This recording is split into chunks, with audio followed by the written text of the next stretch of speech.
Ako si Warren. May autism spectrum disorder ako. Pangarap kong maging sikat na manunulat. Pero sa kalagayan ko, parang wala akong karapatang isulat ang mga salitang hindi ko mabigkas ng buo.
Ate,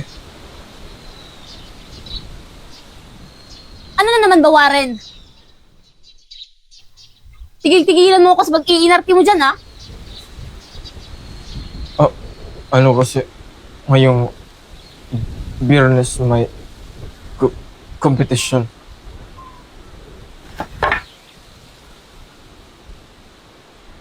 Ano? Gusto mong sumali dyan? Magsusulat ka na naman ng tula? Bakit? May mapapala ka ba dyan? Makinig ka nga sa akin, Warren. Nakikita mo ba kalagayan mo, ha? O, tignan mo. Ubus na ang mga papel na binili ko. Imbis na mapabuti kalagayan ko, dumagdag ka pa sa mga gastusin ko. Kung saan-saan na naman ako maghahanap ng pambili dyan, Diyos ko!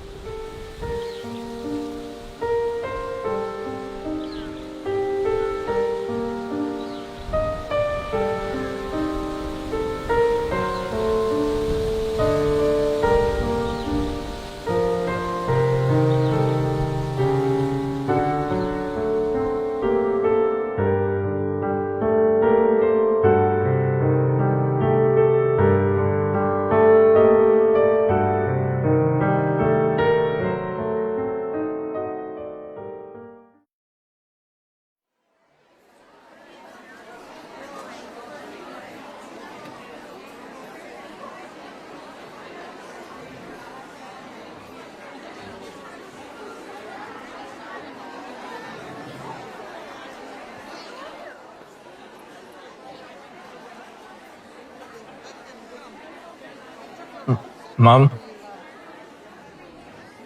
Ano yun, nak?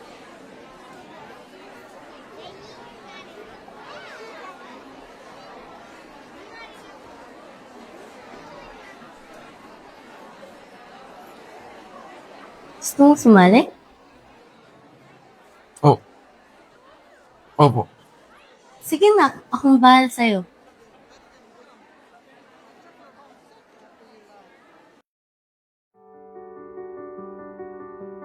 Sa tanang buhay ko, akala ko ako'y bigo. Na sa bawat araw na dala ko ang pang-iinsulto. Masasakit na salita ang binibitawan ng mundo. Hanggang sa talento ay tuluyang nagtago.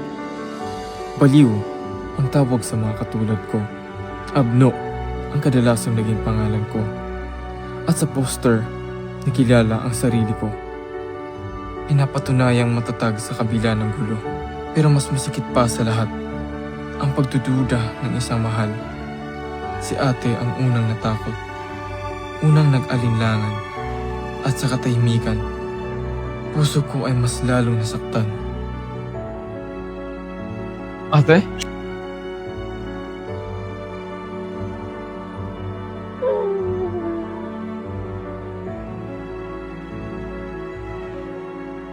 Patawad, bunso.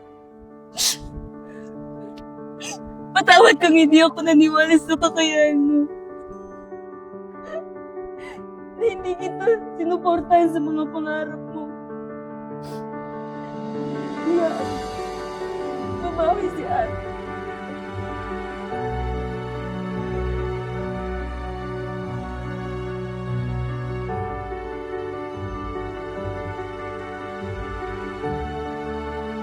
Ako si Warren, isang batang may autism spectrum disorder at manunulat na may pangarap.